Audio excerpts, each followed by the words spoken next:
Haryana Punjab bulletin में आपका स्वागत है। रुक करेंगे खबरों की ओर। हरियाणा के हिसार के अंतर्गत अग्रोहा के महाराजा अग्रसेन मेडिकल कॉलेज परिसर में केंद्रीय गृह मंत्री अमित शाह ने महाराजा अग्रसेन की प्रतिमा का अनावरण किया। इस बीच अमित शाह ने लोगों को संबोधित भी किया। उन्होंने क्या कुछ कहा वो आपको सुनाते हैं। अपने हरियाणा के अंदर और हरियाणा का बजट हुड्डा साहब शायद कल देखेंगे अखबार में।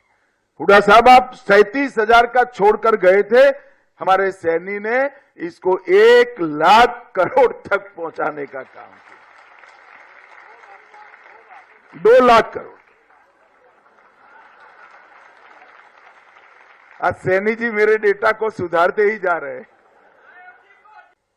एक प्रकार से स्वास्थ्य से जुड़ी हुई जो हमारे देश के स्वास्थ्य को पूरी व्यवस्था इसकी फिट करने से लेकर पोषण से लेकर टीका लगाने से लेकर स्वास्थ्य सुविधाएं बढ़ाने तक एक माला में पिरोने का काम ये 10 वर्ष में नरेंद्र मोदी सरकार ने किया। और उसके बाद नंबर आया मेडिकल इंफ्रास्ट्रक्चर का। मैं आज आपको कहना चाहता हूं कि मेडिकल इंफ्रास्ट्रक्चर में ढेर सारा काम नरेंद्र मोदी सरकार ने किया। 64,000 करोड़ रुपया पब्लिक हेल्थ सेंटर और कम्युनिटी हेल्थ सेंटर इसके लिए खर्च कर एक बहुत बड़ा मेडिकल इंफ्रास्ट्रक्चर का बेसिक खाका बनाने का काम। 730 इंटीग्रेटेड पब्लिक हेल्थ लैब बनाए गए। 4382 ब्लॉक पब्लिक हेल्थ यूनिट्स बनाए गए और 602 क्रिटिकल केयर बॉक्स ये 10 साल के अंदर नए निर्मित किए गए। ये जब हो जाता है तो दिखता नहीं है, मगर करने में बड़ा व्यय होता है। 13-14 के भारत सरकार के बजट में 37,000 करोड़ स्वास्थ्य के लिए बजट था और 25-26 के करोड़ बजट में 1,37,000 करोड़ है। 1 लाख करोड़ की वृद्धि सालाना नागरिकों के स्वास्थ्य के पीछे हुई। और आज मैं मेडिकल कॉलेज में आया हूं तब भी बताना चाहता हूं, हमारे यहां जब मोदी जी प्रधानमंत्री बने तब देश में 7 एम्स थे। ये 7 में से 6 भी अटल जी के टाइम में बने थे। कांग्रेस के टाइम में एक ही राजकुमारी अमृत कौर बनाकर गई थी। इसके बाद 6 एम्स अटल जी ने बनाए और आज 2024 में 23 एम्स है। वो बताता है कि कितनी व्यवस्थाएं बढ़ी हैं। मेडिकल कॉलेजों की संख्या 387 थी और इससे बढ़कर 2 गुना होकर 766 हुई। 51,000 MBBS की सीटें थी बच्चों के लिए और 1,15,000 सीटें हो चुकी है और 85,000 सीटें ये 5 साल में हम बढ़ाने वाले। 2 लाख सीटें, हर साल 2 लाख बच्चे डॉक्टर बनकर देश के लोगों की सेवा करने के लिए बाहर आएंगे। पीजी की सीट 31,000 थी, उससे बढ़कर 73,000 हुई। अब जब 85,000 सीटें हम बढ़ाएंगे तो अनुपात में पोस्ट ग्रेजुएट की सीटें भी अपने आप बढ़ जाएंगी। मित्रों, ये जो इंफ्रास्ट्रक्चर बन रहा है, जब मेडिकल की कॉलेज की मैं बात करता हूं 387 से 766 हुए, तब आपको लगता है कि ये सिर्फ पढ़ने की सुविधा बढ़ी है। ऐसा नहीं है। जब एक मेडिकल कॉलेज चलता है तो हम सब रूल्स जानते हैं कि एक फ्री अस्पताल चलाना पड़ता है और 14 के 14 विभाग वो अस्पताल में रखने पड़ते हैं, क्योंकि छात्र को पढ़ाने के लिए अनिवार्य शर्त है। इसका मतलब हुआ इस देश में 766 संपूर्ण अस्पताल फ्री ऑफ कॉस्ट गरीबों का इलाज करने वाले बनाने का काम हो चुका है, जो हमारे हर जिले में, देश के 750 जिले में 766 अस्पताल बने हैं। और भाजपा शासित सभी राज्यों का संकल्प है कि मिनिमम हर जिले में एक अस्पताल बना जाए। राजधानी के अंदर 3 है, एक मेडिकल कॉलेज राजधानी के अंदर 3 है तो नहीं गिना जाए। और मुझे विश्वास है कि अगले 5 साल के अंदर देश का एक भी जिला ऐसा नहीं होगा जहां मेडिकल कॉलेज नहीं होगा और फ्री अस्पताल नहीं होगा। कैसा कैसे हो सकता है? ऐसा ही होता है, क्योंकि एक समान विचार की पार्टी के लोग जब सिद्धांतों के आधार पर राजनीति करते हैं तो ऐसा ही होता है। इसका बेस्ट उदाहरण है तो हमारा हरियाणा है। ये हरियाणा में सबसे बड़ी बदनामी होती थी नौकरियों के अंदर करप्शन, जातिवाद के कारण। एक सरकार आती थी तो एक क्षेत्र के लोगों को नौकरी मिलती थी, दूसरी सरकार आती थी तो दूसरे क्षेत्र के लोगों, और किसी को फ्री ऑफ कॉस्ट नौकरी नहीं मिलती थी। खर्ची भी चाहिए थी और पर्ची भी चाहिए थी। माननीय प्रधानमंत्री जी ने देश को मेडिकल हब बनाने का जो विजन रखा है, इसे साकार करने के लिए पर्याप्त डॉक्टरों और पैरामेडिकल स्टाफ का उपलब्ध होना जरूरी है। इसलिए हम हर जिले में एक मेडिकल कॉलेज वो स्थापित कर रहे हैं। इस समय प्रदेश में मेडिकल कॉलेजों की संख्या 15 हो गई है। इनमें से 9 मेडिकल कॉलेज हमारे पिछले 10 वर्ष के आदरणीय मोदी जी के कार्यकाल में खुले हैं तथा 9 निर्माणाधीन हैं। इनके अलावा बारसा जिला झज्जर में आप सबके आशीर्वाद से आदरणीय नरेंद्र मोदी जी और आदरणीय अमित शाह जी आपके आशीर्वाद से राष्ट्रीय कैंसर संस्थान खोला गया है। मालवा जिला रेवाड़ी में एम्स स्थापित किया जा रहा है। मुझे खुशी है कि हमारा लक्ष्य सर्वे भवन्तु सुखिना सर्वे सन्तु निरामया है। हम हेल्दी इंडिया बनाने की दिशा में माननीय प्रधानमंत्री नरेंद्र मोदी जी द्वारा शुरू किए गए फिट इंडिया मूवमेंट को सफल बनाने के लिए संकल्पबद्ध है। आदरणीय साथियों, हाल ही में मैंने वर्ष 2025-26 का बजट प्रस्तुत किया है। इसमें स्वास्थ्य क्षेत्र के 9,931 करोड़ रुपए के बजट को हमने बढ़ा करके 10,159 करोड़ रुपए किया गया है। इसके अलावा भी हमने कई नई पहलें वो की। चैत्र नवरात्रि के दूसरे दिन मुख्यमंत्री नायब सिंह सैनी ने परिवार सहित माता मनसा देवी पहुंचकर माता के दरबार में माथा टेका और पूजा अर्चना कर महामाई का आशीर्वाद लिया। इसके उपरांत मुख्यमंत्री ने यज्ञशाला पहुंचकर हवन किया और हवन में आहुति डाली। इस अवसर पर उनकी धर्मपत्नी सुमन सैनी और बेटे विनय सैनी ने भी माता का आशीर्वाद लिया। मुख्यमंत्री नायब सिंह सैनी ने प्रदेशवासियों को चैत्र नवरात्रि की बधाई और शुभकामनाएं दी।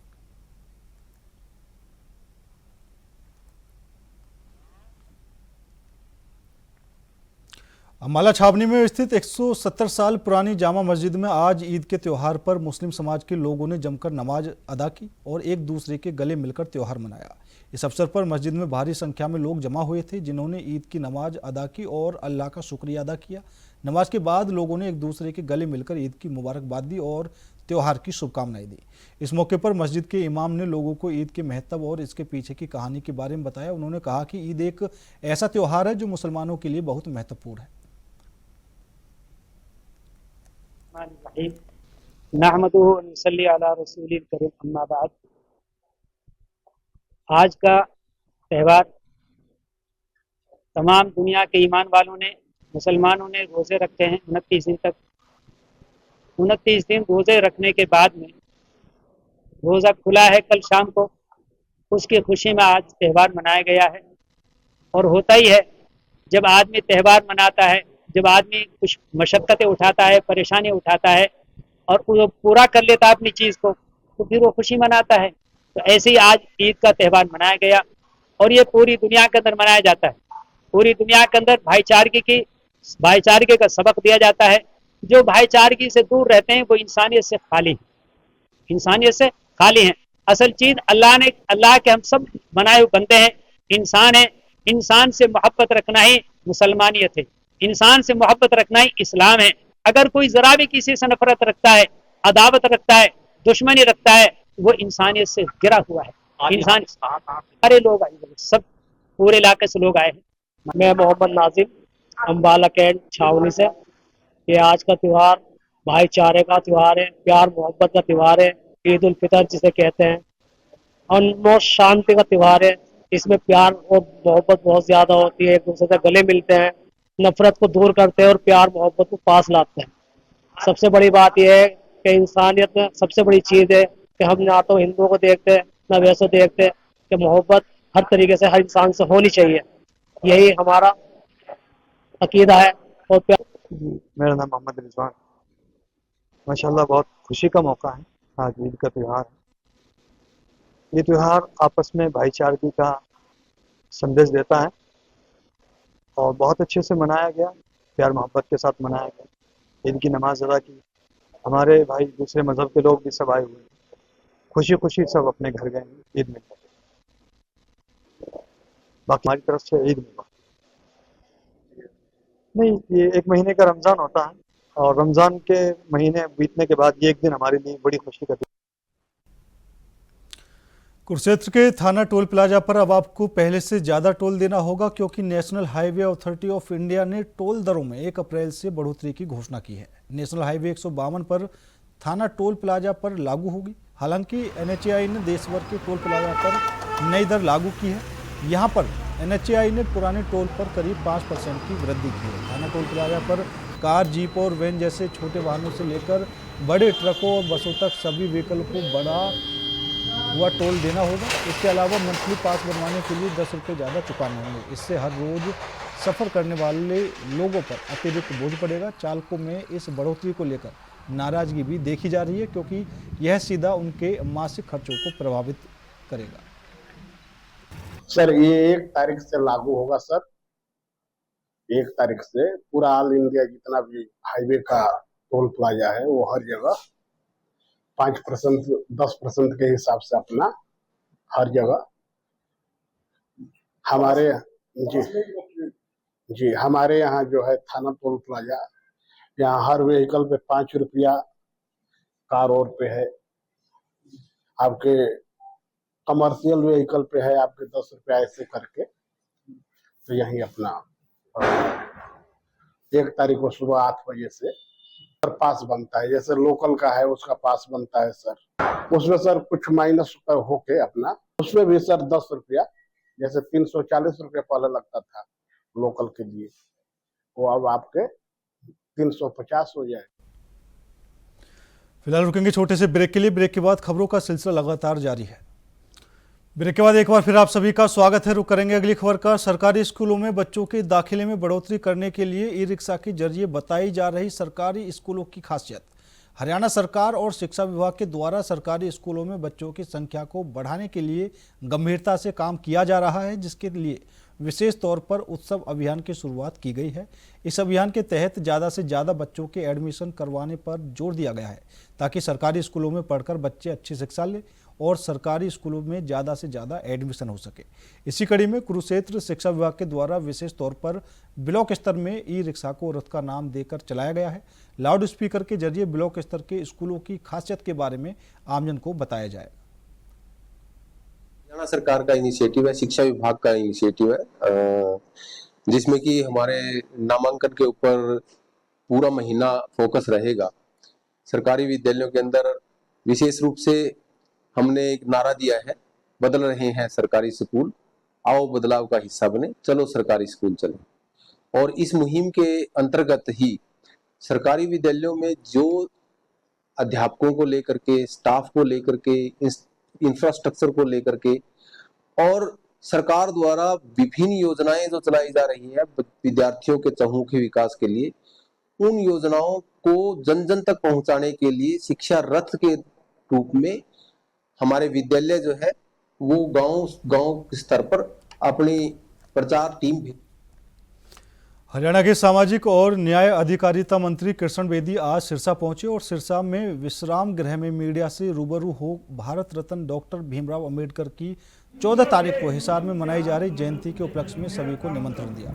इस अवसर पर पेश हुए हरियाणा के बजट को उन्होंने सभी वर्ग के लिए हितकारी बताया और कहा कि इस बजट के सभी वर्ग के लोगों को लाभ मिलेगा और महिलाओं के उत्थान से कारगर सिद्ध होगा।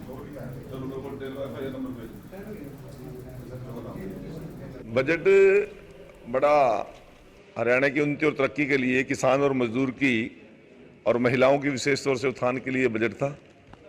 और हमारे प्रदेश के माननीय मुख्यमंत्री ने 3.5 महीने लगातार हर वर्ग के लोगों से बातचीत की और बातचीत करने के बाद चाहे वो किसान वर्ग के लोग थे, चाहे मजदूर वर्ग के लोग थे, प्रोफेसर्स थे, सीए थे, एडवोकेट्स थे, इकोनॉमिस्ट थे, साइंटिस्ट थे, मीडिया जगत के लोग थे, हमारे चुने हुए प्रतिनिधि चाहे किसी भी दल के हों, उन सभी से राय मशवरा लेकर 1100 पॉइंट उन्होंने स्टडी किए और उसके हिसाब से फिर हरियाणा की जनता के हित के लिए ये बजट बनाया। और आगामी दिनों के अंदर हरियाणा का ये बजट बिना टैक्स के बजट था और लोगों को राहत देने वाला बजट था। हरियाणा नई ऊंचाइयां और नई बुलंदियां छुएगा, इस कामना के साथ मेरे मुख्यमंत्री जी ने इस बजट को पेश किया और हरियाणा के लोगों को खासतौर से महिला के सशक्तिकरण के लिए लाडो लक्ष्मी योजना, जो खासतौर से गरीब वर्ग की महिलाएं हैं, उनको 2100 रुपये पर महीना दे। ईद उल फितर के पवित्र दिवस पर आज बड़ी संख्या में मुसलमान भाईचारे के द्वारा जिला गुरदासपुर के शहर दीनानगर की जामा मस्जिद में ईद की नमाज अदा की गई। नमाज अदा करने के बाद मुसलमान भाईचारे द्वारा एक दूसरे के गले मिलकर ईद की मुबारकबाद दी गई। इस मौके पर शाही इमाम गुज्जर मुस्लिम समुदाय के पंजाब प्रधान सुरमुद्दीन चेची द्वारा समूचे देशवासियों को जहां ईद की मुबारकबाद दी गई, तो वहीं अमन और शांति की दुआ की गई। शाही इमाम द्वारा समूचे देशवासियों को आपसी भाईचारा साझा और गंगा जमीनी तहजीब बनाए रखने की अपील की गई। ईद मुबारक मौके ते जी मैं समूह देशों विदेशों च वसदे हिंदुस्तान वासियों नूं ते मुस्लिम भाईचारे नूं तमाम लोगों नूं जिहड़ा ईद दे मुबारक मौके ते मुबारकबाद पेश करना और अल्लाह तबारक व तआला अगे दुआ करने कि अल्लाह ताला साडे त्यौहार नूं जिहड़ा इसे तरह सारे ही त्यौहार, चाहे वो ईद होवे, चाहे होली होवे, चाहे दिवाली होवे, चाहे कोई गुरपुरब होवे, सानू आपसी भाईचारे नाल मिलजुल के मनाना चाहिए ताकि साडा आपसे। देखिए हजरात, मेरा नाम हाफिज मोहम्मद जावेद अख्तर अशरफी, जो मैं बरेली शरीफ के रहने वाला हूँ और यहाँ पर बतौर इमाम की हैसियत से हूँ। मैं तमाम ही आलम इस्लाम उम्मत मुस्लिमा तमाम ही हजरात को ईद उल फितर। पंजाब के पटियाला से दिल दहला देने वाला मामला सामने आया है, जहां 12 साल की बच्ची के साथ रेप की वारदात को अंजाम दिया गया। बच्ची के साथ रेप में आरोपी कोई और नहीं बल्कि उसे रोजाना स्कूल छोड़ने वाला ऑटो ड्राइवर है। आरोप है कि ड्राइवर ने रेप के बाद बच्ची को धमकी भी दी और कहा था कि घर पर बताया तो जान से मार दूंगा। बच्ची की मां की तरफ से पुलिस को शिकायत दी गई, जिसके बाद पुलिस ने ऑटो चालक को पोस्को एक्ट की धाराओं के तहत मामला दर्ज कर गिरफ्तार कर लिया है।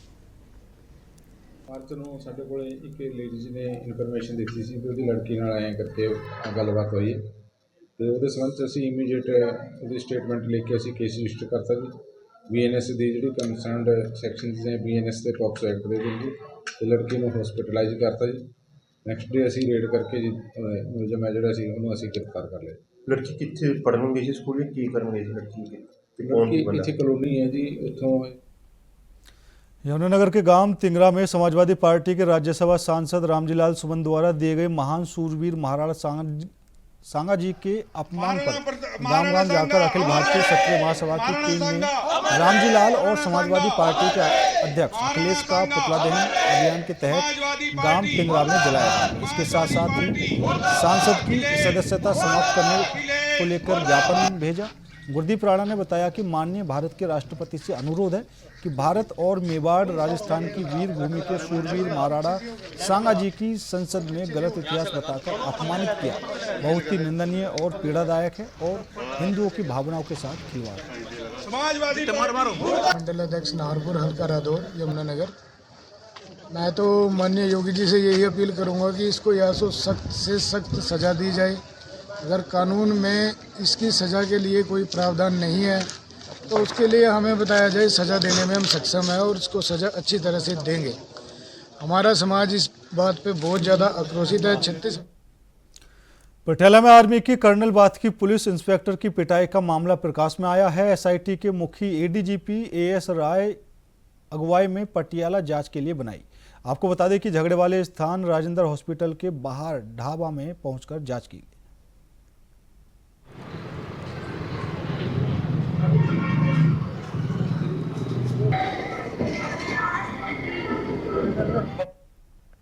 यमुनानगर के खजूरी गांव के वृद्धाश्रम में नेत्र जांच शिविर का आयोजन किया गया, जिसमें मुख्य अतिथि के रूप में मंत्री श्याम सिंह के पुत्र नेपाल राणा और विशिष्ट अतिथि के रूप में जिला परिषद वाइस चेयरमैन अग्नि विजय सिंह चौहान, विनोद राणा और ब्लॉक समिति अध्यक्ष ओमवीर सिंह मौजूद रहे।